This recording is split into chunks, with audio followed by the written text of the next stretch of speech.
아버지가 잠든 사이 사라진 4천만 원.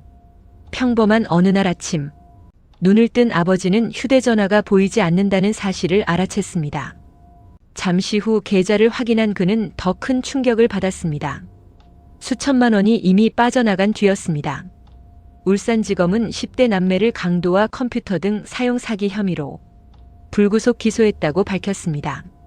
검찰에 따르면 남매는 아버지에게 수면제를 먹여 의식을 잃게 한 뒤 휴대전화를 이용해 금융거래를 한 것으로 조사됐습니다.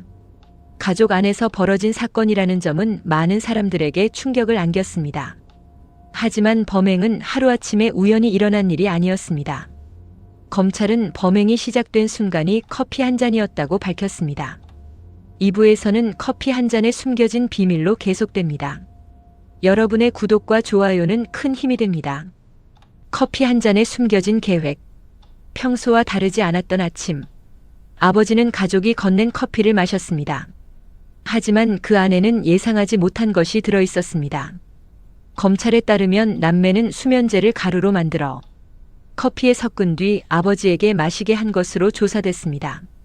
아버지가 깊이 잠든 사이 휴대전화를 이용해 은행에서 약 3천만 원을 대출받았고 계좌에 있던 약 400만 원도 함께 인출한 것으로 조사됐습니다. 휴대전화 하나로 금융거래가 가능하다는 점을 이용한 범행이었다는 것이 검찰의 설명입니다. 하지만 가져간 것은 대출금만이 아니었습니다. 집안에서도 또 다른 피해가 확인됐습니다. 무엇이 더 사라졌는지 3부에서 계속됩니다. 여러분의 구독과 좋아요는 큰 힘이 됩니다. 현금과 귀금속까지 사라졌다. 대출금이 전부가 아니었습니다. 집안에서 보관하던 현금과 귀금속도 함께 사라졌습니다. 검찰은 남매가 집안에 있던 현금 약 200만 원과 귀금속을 가져간 것으로 조사됐다고 밝혔습니다. 이후 확보한 금품은 유흥비 등 개인적인 용도로 사용한 것으로 드러났습니다. 처음 아버지는 집에서 자녀들이 모두 사라진 것을 확인하고 이상함을 느껴 실종 신고를 했습니다. 그때까지만 해도 사건의 실체는 드러나지 않은 상태였습니다. 하지만 경찰 조사 초기 남매의 진술은 지금과 달랐기 때문입니다. 어떻게 달랐는지 4부에서 계속됩니다.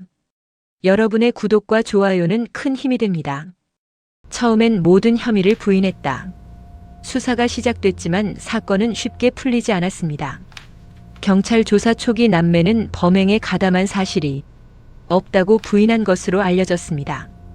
당시에는 수면제를 사용했다는 결정적인 증거도 확보되지 않은 상태였습니다. 하지만 사건을 넘겨받은 검찰은 휴대전화 분석과 금융거래 기록을 확인하고 국립과학수사연구원 감정을 의뢰했습니다. 그 결과 커피에 수면제를 가루 형태로 넣었다는 사실이 확인됐다고 밝혔습니다.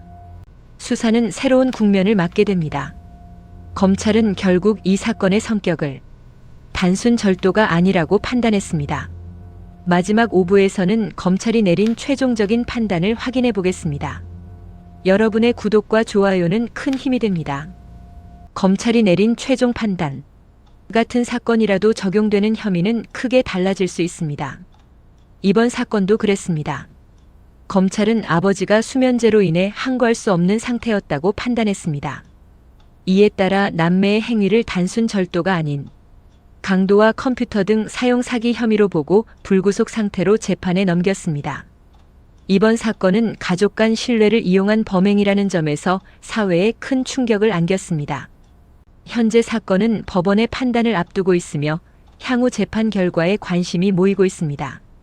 여러분은 이번 사건에서 가장 충격적이었던 부분이 무엇이라고 생각하시나요? 댓글로 의견을 남겨주시고 사실을 바탕으로 한 실제 사건 분석이 도움이 되셨다면 구독과 좋아요 부탁드립니다.